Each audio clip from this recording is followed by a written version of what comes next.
What should we do if they ask us for money too? I attended a family meeting with the parents of my fiancé, who holds an executive position at an IT company. There, I was met with cold words and they opposed our marriage. I lost my parents when I was a child, and my brother Elwin raised me with all his might. Hearing harsh words about my brother, I was deeply shocked. Just because I don't have parents, they assume it's not a decent family environment. If it's a marriage opposed by the parents, I can't go through with it. We can't see each other anymore.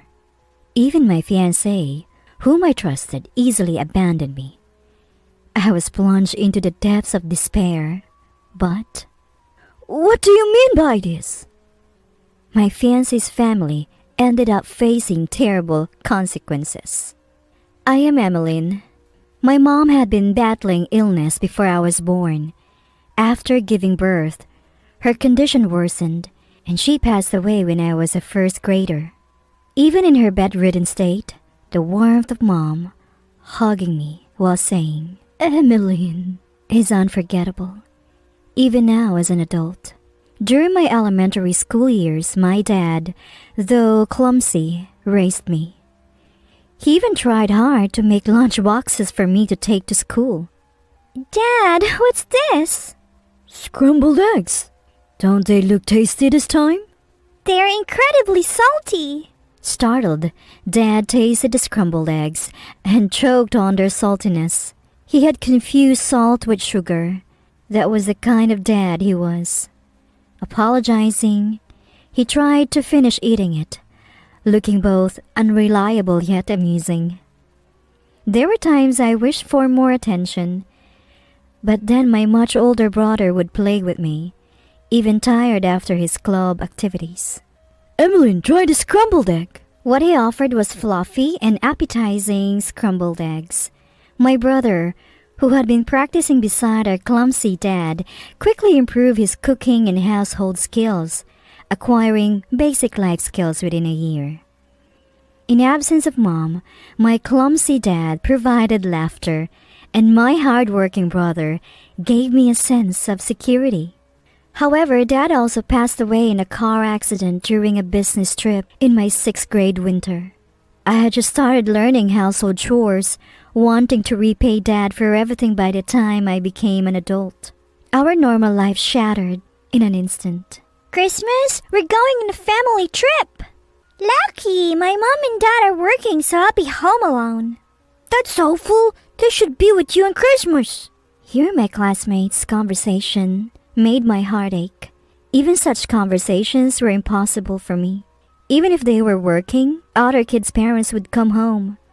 I couldn't look forward to trips or wait for someone's return. The only family photo we had was taken a few days after I was born.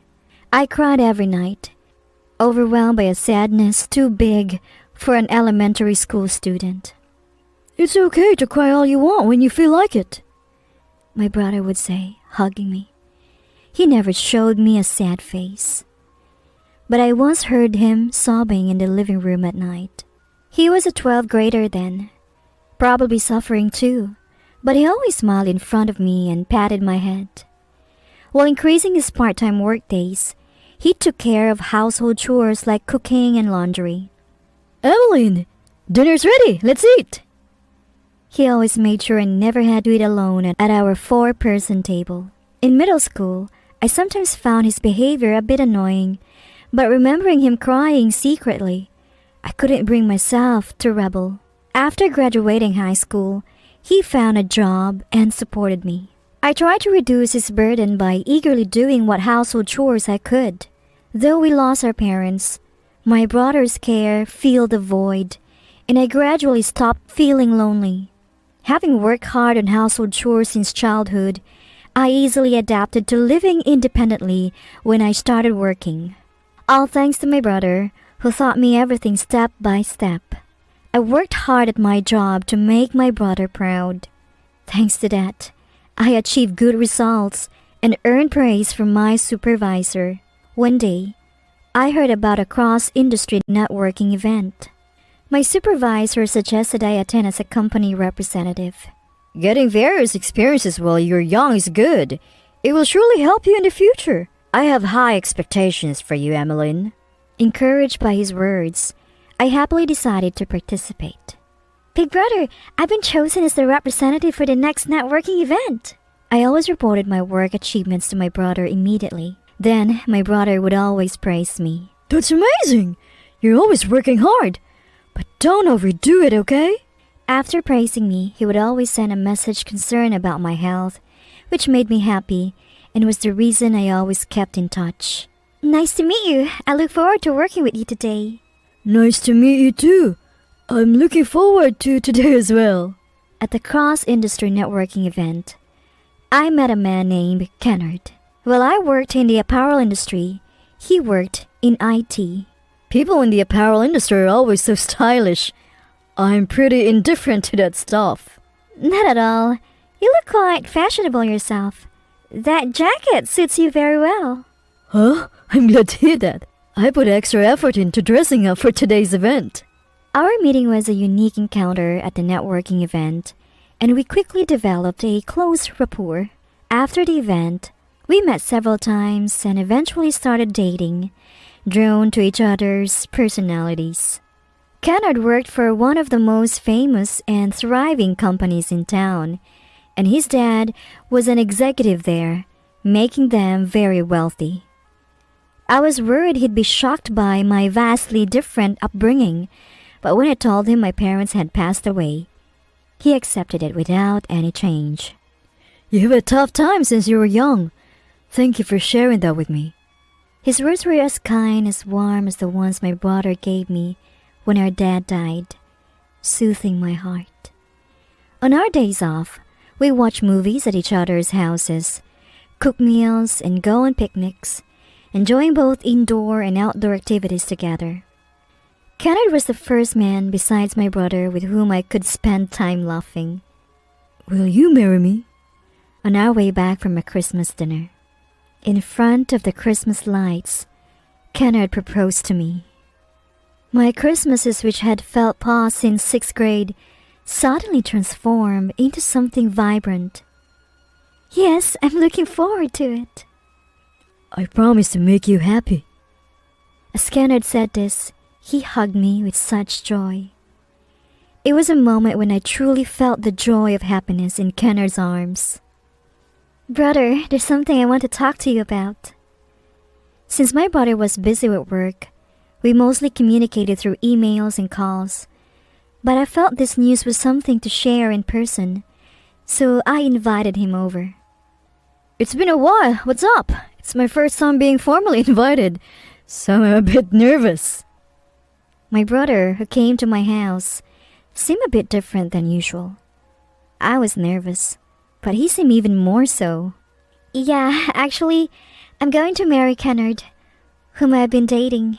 My brother looked surprised, an expression I'd never seen before, and suddenly started crying. Oh, brother, what's wrong? No, it's just my little Emmeline getting married. I'm so happy.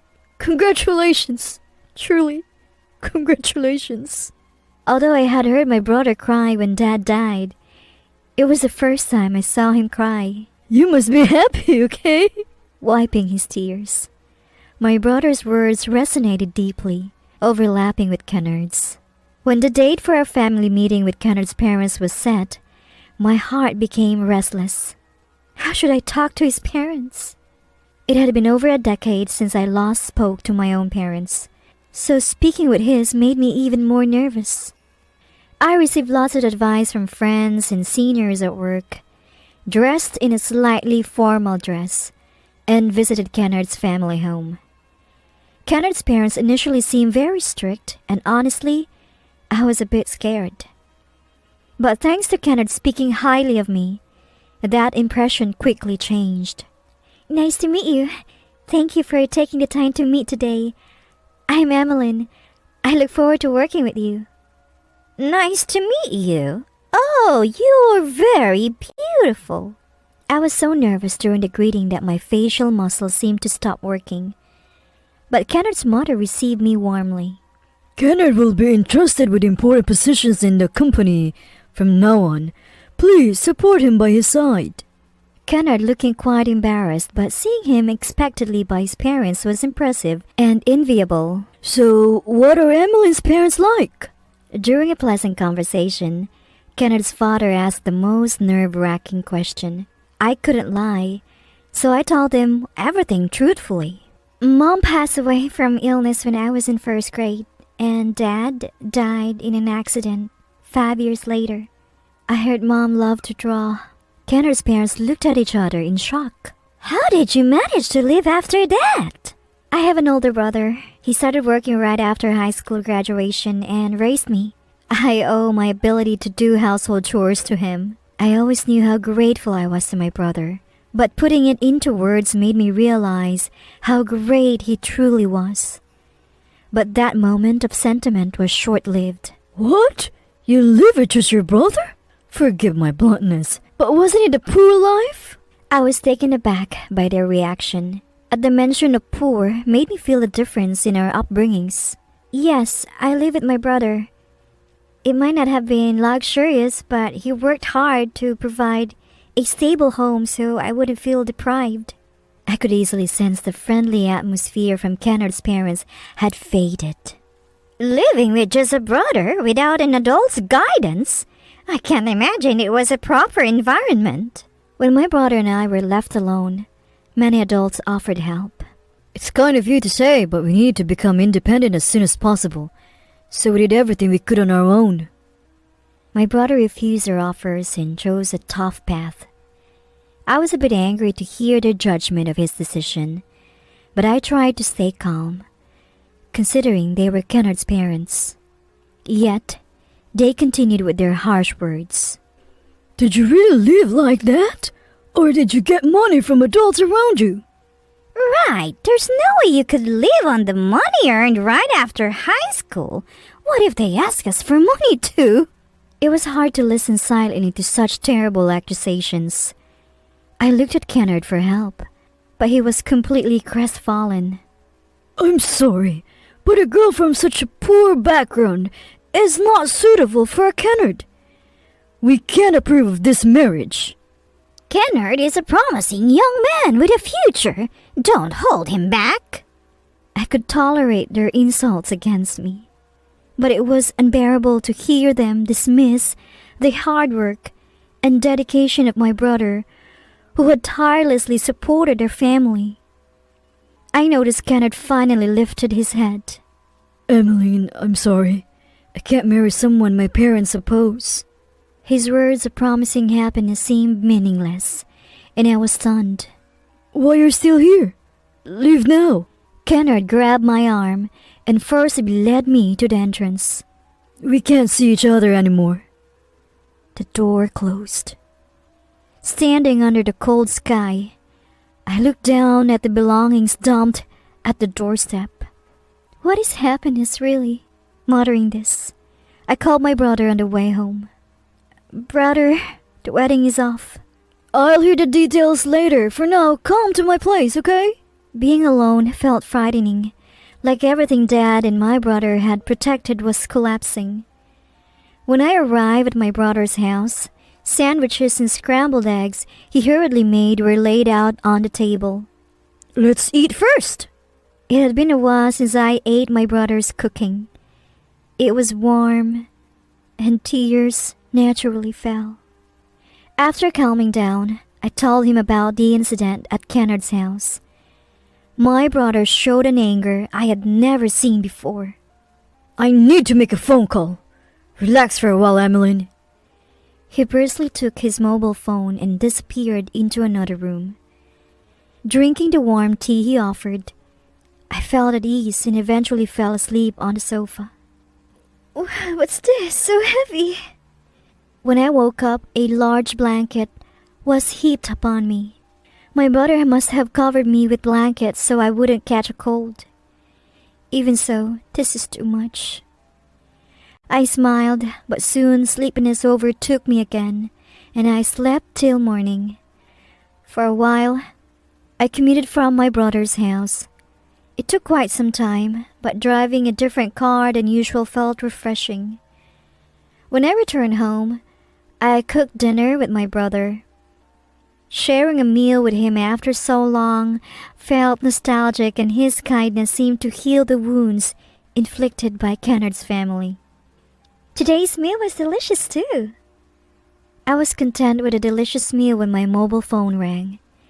It was Kennard. I initially ignored it, wondering what he wanted now, but he kept calling persistently, so I answered. What do you want? Calling so many times? What is it now? It's not what. My dad and I have been transferred to a subsidiary in the countryside. What's going on? Honestly, I didn't understand what he meant. Transferred? Why are you asking me that? My brother signaled me to let him talk. I switched the phone to speaker mode and put it on the table. Then my brother spoke calmly. I've taken over the call. This is Emily's brother. To put it simply, I've informed your company's president that our company is terminating its partnership with yours. What? What do you mean? Do I need to simplify it further?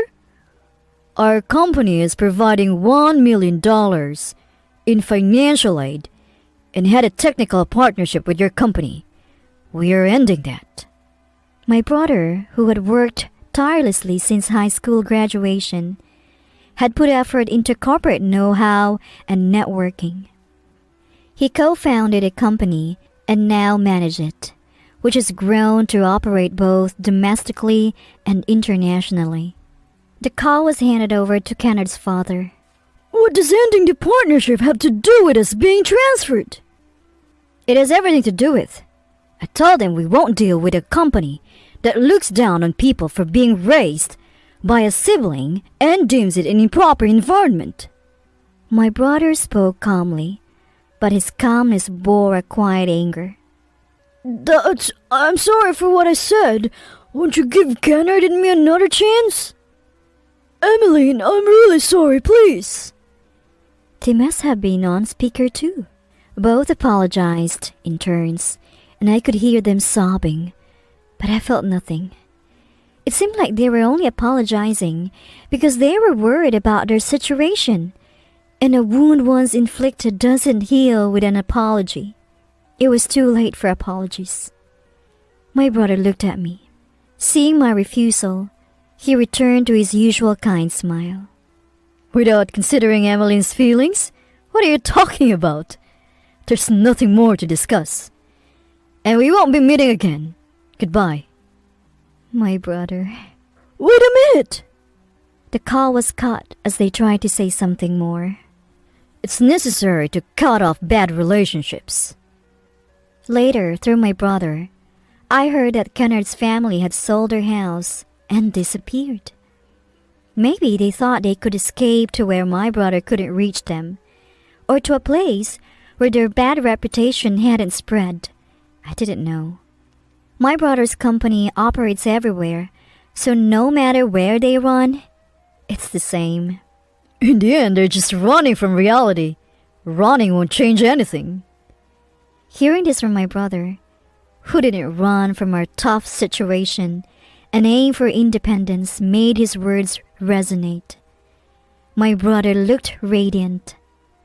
Thank you, brother. It's only natural to protect family. Oh, want dessert? Yes. All right, wait a moment. I'll prepare it. As I got up to follow my brother to the kitchen, I silently spoke to myself. I will definitely grasp happiness for myself. Huh? Did you say something? No, nothing. I'll help you, so let's eat soon. I got up to follow my brother. Brother, one day, I will become strong and kind like you. So then, you can rely on me completely. Cry when you want to. I resolved to become a sister my brother can lean on, setting this as my goal for life.